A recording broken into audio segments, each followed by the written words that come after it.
നമസ്കാരം, എല്ലാവർക്കും ആമീസ് ഫുഡ് കോർട്ടിലേക്ക് സ്വാഗതം. എൻ്റെ പേര് സുമിത. അപ്പോൾ ഇന്ന് ഞാൻ വന്നിരിക്കുന്നത് ഒരു കിഡിലൻ ബിരിയാണിയുടെ റെസിപ്പി ആയിട്ടാണ്.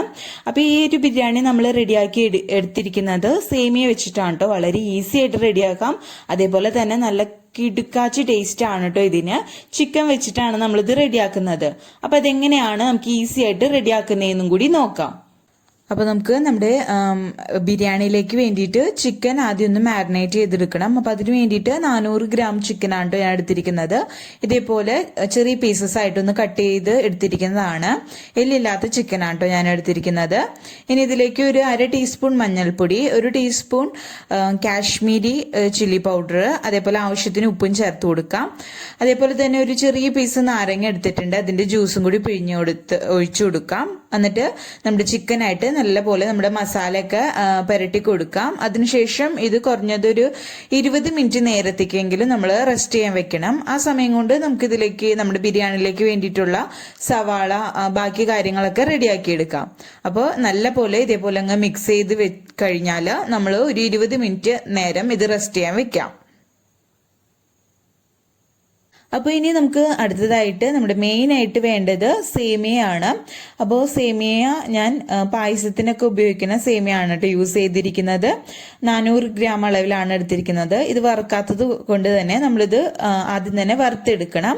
അപ്പോൾ എണ്ണയൊന്നും യൂസ് ചെയ്യാതെ നമുക്ക് ഡ്രൈ റോസ്റ്റ് ചെയ്തെടുക്കുകയാണ് ചെയ്യേണ്ടത്. അപ്പോൾ ലോ ഫ്ലെയിമിൽ വെച്ചിട്ട് എല്ലാ ഭാഗവും നല്ലൊരു ഗോൾഡൻ നിറയെ വരുന്നത് വരേക്കും നമുക്ക് ഇതേപോലെ റോസ്റ്റ് ചെയ്തെടുക്കാം. അപ്പോൾ കരിഞ്ഞു പോരുത്തിട്ട് ലോ ഫ്ലെയിമിൽ വെച്ചിട്ട് നല്ലപോലെ ശ്രദ്ധിച്ച് വേണം ഇത് ഫ്രൈ ചെയ്തെടുക്കാൻ. കണ്ടില്ലേ, ഇപ്പൊ വെട്ടത്ത് വെച്ച് നോക്കുമ്പോൾ തന്നെ നമുക്ക് മനസ്സിലാവും എല്ലാ ഭാഗത്തും ഒരേ ഒരു ഗോൾഡൻ നിറത്തില് ഒട്ടും കരിഞ്ഞൊന്നും പോവാതെ തന്നെ നമുക്ക് പെർഫെക്റ്റ് ആയിട്ട് തന്നെ കിട്ടിയിട്ടുണ്ട്. ഇതേപോലെ വേണം നമ്മൾ ഇത് ഫ്രൈ ചെയ്തെടുക്കാൻ വേണ്ടിയിട്ട്. എണ്ണയൊന്നും യൂസ് ചെയ്യാതെ ഇതേപോലെ വറുത്ത് വെക്കാം കേട്ടോ. അപ്പൊ ഇതൊരു സൈഡിലേക്ക് മാറ്റി വെക്കാം. 20 മിനിറ്റ് കഴിഞ്ഞാൽ നമുക്ക് നമ്മുടെ ചിക്കൻ ഫ്രൈ ചെയ്തെടുക്കാം. അപ്പം അതിന് വേണ്ടിയിട്ട് ഒരു പാൻ അടുപ്പത്ത് വെച്ചിട്ടുണ്ട്. അതിലേക്ക് നമ്മുടെ ചിക്കൻ വറുക്കാൻ ആവശ്യത്തിനുള്ള ഓയിൽ ഒഴിച്ചു കൊടുക്കാം. ഓയിൽ നല്ല പോലെ ചൂടായിട്ട് വരുമ്പോൾ നമ്മൾ മാരിനേറ്റ് ചെയ്ത് വെച്ചിരുന്ന നമ്മുടെ ചിക്കൻ ഉണ്ടല്ലോ അത് മൊത്തത്തിൽ അങ്ങ് ഇട്ടിട്ട്, ഇപ്പോൾ കുറച്ചല്ലേ ഉള്ളൂ, അപ്പോൾ ഞാനങ്ങ് മൊത്തത്തിൽ അങ്ങ് ഇട്ടിട്ട് ഫ്രൈ ചെയ്തെടുക്കുകയാണ് കേട്ടോ ചെയ്യുന്നത്. അപ്പോൾ ഇത് തിരിച്ചു മറിച്ചിട്ടിട്ട് നല്ല ക്രിസ്പി ആയി വരുന്നത് വരയ്ക്കും നമ്മളിത് വേവിച്ച് ഫ്രൈ ചെയ്തെടുക്കുകയാണ് ചെയ്യേണ്ടത്. അപ്പോൾ ഒരു മീഡിയം ഫ്ലെയിമിൽ വെച്ചിട്ട് നമുക്ക് ഇതേപോലെ ഒരു സൈഡ് ആകുമ്പോൾ ഇതേപോലെ കയ്യിൽ വെച്ചിട്ടൊന്ന് തിരിച്ചിട്ടിട്ട് നല്ല പോലെ ഇത് ഫ്രൈ ചെയ്തെടുക്കാം കേട്ടോ. അപ്പോൾ നമ്മുടെ ചിക്കൻ നല്ലപോലെ ഫ്രൈ ആയിട്ട് വരുന്ന സമയം കൊണ്ട് നമ്മുടെ ചിക്കനിലേക്ക് വേണ്ടിയിട്ടുള്ള മസാലയ്ക്ക് എന്തൊക്കെ വേണ്ടതെന്ന് നോക്കാം. അപ്പോൾ ഞാൻ 2 മീഡിയം സൈസ് സവാള നീളത്തിൽ എരിഞ്ഞതെടുത്തിട്ടുണ്ട്. അതേപോലെ തന്നെ ഒരു വലിയ തക്കാളി എരിഞ്ഞത്, കുറച്ച് മല്ലിയില, കുറച്ച് കറിവേപ്പില, 1 ടേബിൾ സ്പൂൺ വീതം ഇഞ്ചി ചതച്ചതും, 1 ടേബിൾ സ്പൂൺ വെളുത്തുള്ളി ചതച്ചത്, 2 പച്ചമുളക് ചതച്ചത്. അപ്പോൾ ഇതും ഒരു സൈഡിലേക്ക് മാറ്റി വെക്കാം. ചിക്കൻ ഫ്രൈ ചെയ്ത് കഴിഞ്ഞാൽ നമുക്ക് മസാല റെഡിയാക്കാം. ഇപ്പൊ ഇതാ നമ്മുടെ ചിക്കൻ നല്ല പോലെ ഫ്രൈ ആയിട്ട് വന്നിട്ടുണ്ട്. അപ്പൊ നിങ്ങൾക്ക് എന്തോരം ക്രിസ്പി ആയിട്ട് ചിക്കൻ ഫ്രൈ ആയിട്ട് വേണം അതിനനുസരിച്ച് ഫ്രൈ ചെയ്തെടുക്കാം കേട്ടോ. അപ്പൊ ഞാൻ ഇതങ്ങ് മൊത്തത്തിലങ്ങ് കോരിയെടുക്കാണ്.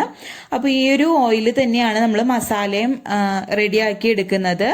അപ്പോൾ ഞാൻ ഓയിൽ മൊത്തത്തിലങ്ങ് മാറ്റിയിട്ട് ഓയിൽ ഇങ്ങനെ എന്താ പറയാ, നമ്മൾ ചിക്കൻ ഫ്രൈ ചെയ്ത് കഴിയുമ്പോൾ അതിന്റെ അടിയിൽ ഇങ്ങനെ തരി പോലെയൊക്കെ കിടക്കുമല്ലോ മസാലയുടെ. ഇപ്പൊ കണ്ട അത് കാണാം നമ്മുടെ പാത്രത്തിൽ കൊറ്റനൊക്കെ ഞാനത് മാറ്റിയിട്ടുണ്ട്. എന്നിട്ട് തെളിഞ്ഞ ഓയിൽ മാത്രമാണ് കേട്ടോ ഇപ്പൊ യൂസ് ചെയ്തിരിക്കുന്നത്. അപ്പോൾ ഓയിൽ ഒന്ന് ചൂടായിട്ട് വരുമ്പോൾ നമുക്ക് ഞാൻ നേരത്തെ കാണിച്ച ഇൻഗ്രീഡിയൻസ് ഒക്കെ ഇല്ലേ, തക്കാളി മല്ലിയില ഒഴിച്ച് ബാക്കി എല്ലാ ഇൻഗ്രീഡിയൻസും നമുക്ക് ഈ ഓയിൽ ഇട്ട് കൊടുക്കാം. 2 മീഡിയം സൈസ് സവാള നീളത്തിൽ എരിഞ്ഞത്, ഓരോ ടേബിൾ സ്പൂൺ വീതം ഇഞ്ചിയും വെളുത്തുള്ളിയും ചതച്ചത്, കറിവേപ്പില, പച്ചമുളക് ചതച്ചത് എല്ലാനും കൂടി ചേർത്തിട്ട് നല്ല പോലെ ഇത് സോഫ്റ്റ് ആയി വരുന്നത് വരയ്ക്കും വഴറ്റിയെടുക്കാം.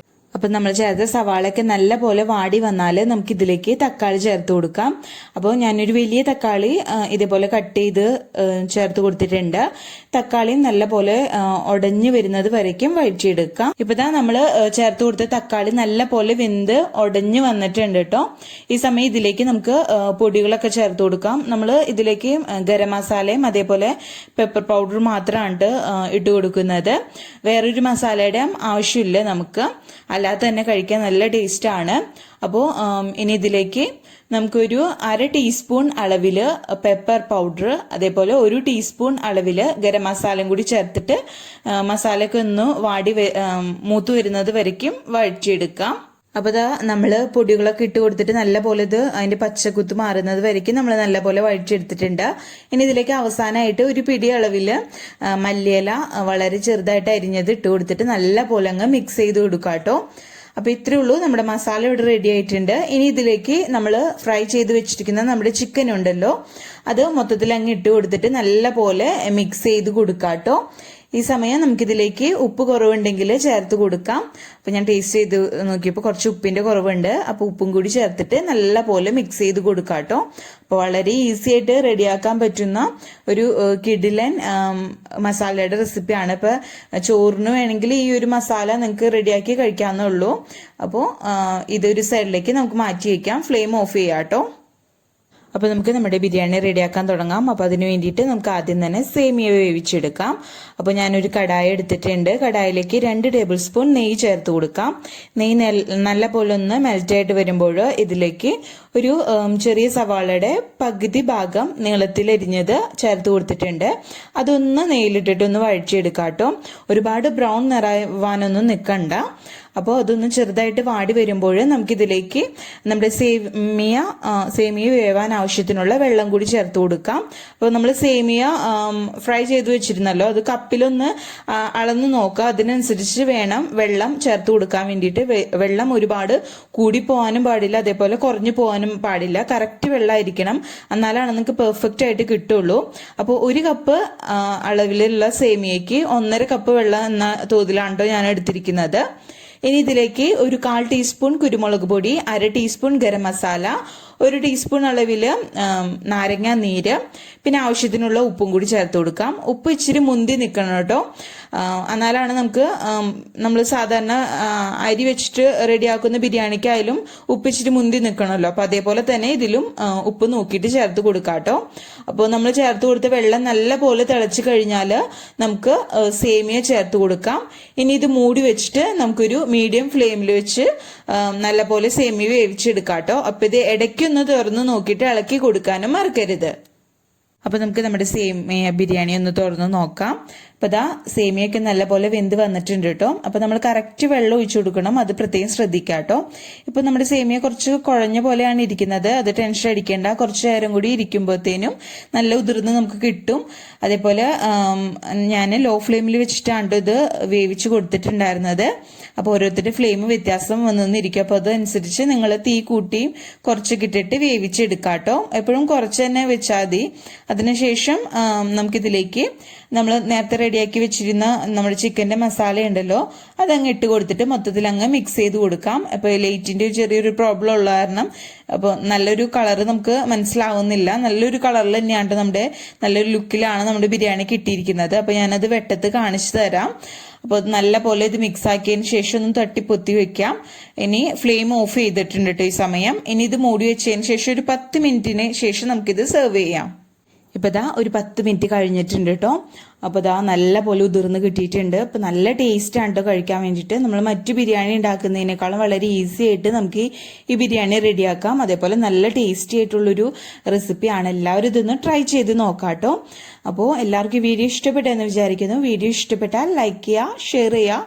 ആദ്യമായിട്ട് ആരെങ്കിലും കാണുന്നവരാരെങ്കിലും ഉണ്ടെങ്കിൽ സബ്സ്ക്രൈബ് ചെയ്യാനും മറക്കരുത്. അപ്പൊ അതാ നമ്മൾ നേരത്തെ കണ്ടതിനേക്കാൾ ഒരുപാട് ഡിഫറൻസ് ഉണ്ട് കേട്ടോ നമ്മുടെ ഈ ഒരു സേമിയ ബിരിയാണിക്ക്. ഞാനിപ്പോൾ പുറത്തേക്ക് കൊണ്ടുവന്നതാണ്. അപ്പൊ നല്ല കളറിൽ തന്നെയാണ് കിട്ടിയിരിക്കുന്നത്. ഇതാണ് നമ്മുടെ ആക്ച്വൽ കളറിൽ നമുക്ക് കിട്ടിയിരിക്കുന്നത്. അപ്പൊ അകത്ത് നല്ല പോലെ ഒരു വെട്ടത്തിന്റെ ഒരു കുറവുള്ളത് കാരണമാണ് നമുക്ക് അത്ര ഭംഗിയിൽ തോന്നാഞ്ഞത്. ഇപ്പൊ കണ്ടില്ലേ, ഈ ഒരു ലുക്കിലാണ് നമുക്ക് കിട്ടിയിരിക്കുന്നത്. അപ്പോൾ എല്ലാവരും ഇതൊന്ന് ട്രൈ ചെയ്ത് നോക്കാം കേട്ടോ. അപ്പൊ അടുത്ത അടിപൊളി വീഡിയോ ആയിട്ട് വരുന്നത് വരയ്ക്കും ബൈ, താങ്ക് യു.